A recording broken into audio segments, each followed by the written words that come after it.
നിങ്ങളൊരു ബിസിനസ്സുകാരാണെങ്കിൽ സ്ഥിരമായിട്ട് കണ്ടിന്യൂസ്ലി നിങ്ങൾ ഡിസിഷൻസ് എടുക്കേണ്ടി വരും.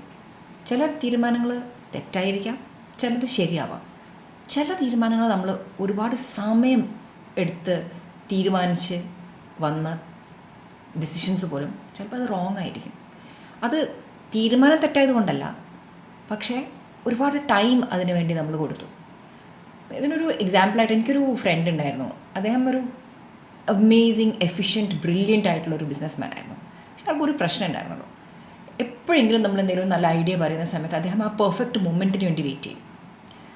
അദ്ദേഹത്തിന് ഒരു പുതിയ ബിസിനസ് ഓപ്പർച്യൂണിറ്റി വന്നു, ഒരു റൈസിങ് സ്റ്റാർട്ടപ്പിൻ്റെ കൂടെ വർക്ക് ചെയ്യാനായിട്ട്.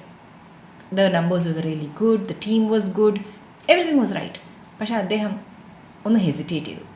ഒരു റിപ്പോർട്ടും കൂടെ കണ്ടിട്ട് തീരുമാനിക്കാം, ഒരു മീറ്റിംഗും കൂടെ എടുത്ത് തീരുമാനിക്കാം എന്നൊക്കെ പറഞ്ഞ് മുന്നോട്ട് പോയപ്പോഴേക്കും അദ്ദേഹം യെസ് എന്ന് പറഞ്ഞ് മുന്നോട്ട് എത്തിയപ്പോഴേക്കും ആ ഡീല് പോയി കഴിഞ്ഞിരുന്നു.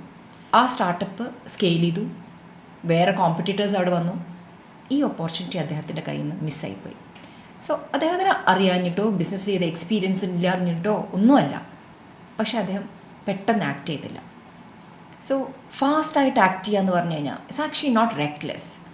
ഇറ്റ് മീൻസ് നമ്മൾ ഇത്രയും കാലമായിട്ട് നമ്മുടെ എക്സ്പീരിയൻസ് ഉണ്ടല്ലോ, ആ ഇൻസ്റ്റിങ്ക്റ്റ്, ആ ഡേറ്റ, അത് നമ്മളെ ആ ഫിയർ ഫാക്ടർ സെറ്റ് ചെയ്യുന്നതിന് മുന്നേ നമ്മൾ പെട്ടെന്ന് തീരുമാനം എടുക്കുക, നെക്സ്റ്റ് സ്റ്റെപ്പിലേക്ക് മുന്നോട്ട് പോവുക.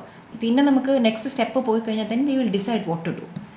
സോ ബിസിനസ്സിലും അതേപോലെ തന്നെ ജീവിതത്തിലും സ്ലോ ആയിട്ടുള്ള ഡിസിഷൻസാണ് ഒരുപാട് നമുക്ക് ഫൈനാൻഷ്യൽ ലോസ് ആണെങ്കിലും ടൈം ലോസും ഒക്കെ ഉണ്ടാക്കുന്നത് ദാൻ റോങ് ഡിസിഷൻസ്.